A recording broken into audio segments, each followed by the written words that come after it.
연 이틀 국민의힘 원내대표실 강제 수사를 시도한 내란 특별검사팀은 추경호 전 원내대표의 계엄 관여 여부를 들여다보고 있습니다.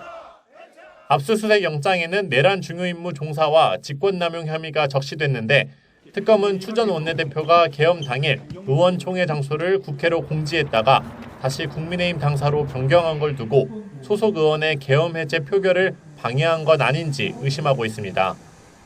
특검은 또 추 전 원내대표가 계엄을 사전에 인지했을 가능성도 배제할 수 없다고 보고 있습니다.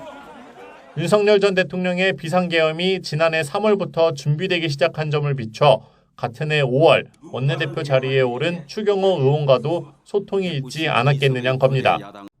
윤석열 전 대통령의 불법 비상계엄 탄핵 이후 국민의힘을 탈당해 더불어민주당에 입당한 김상욱 의원이 계엄 해제 표결 방해 의혹을 받고 있는 추경호 국민의힘 전 원내대표에 대해 일반 상식적으로 봤을 때 당연히 그런 역할을 한 게 아닌가라는 의구심을 가질 수밖에 없다고 설명했습니다.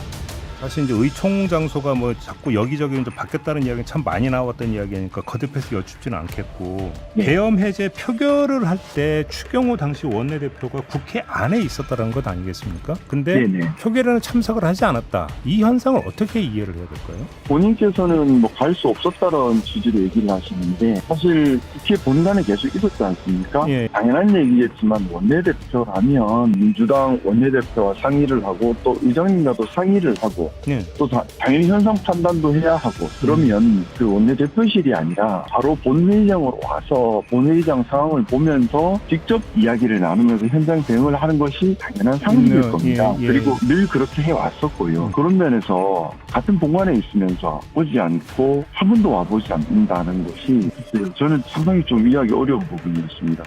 김상욱 의원은 1분 1초가 급박하던 상황에서 추경호 전 원내대표가 표결을 늦춰달라고 했던 것도 지적했습니다.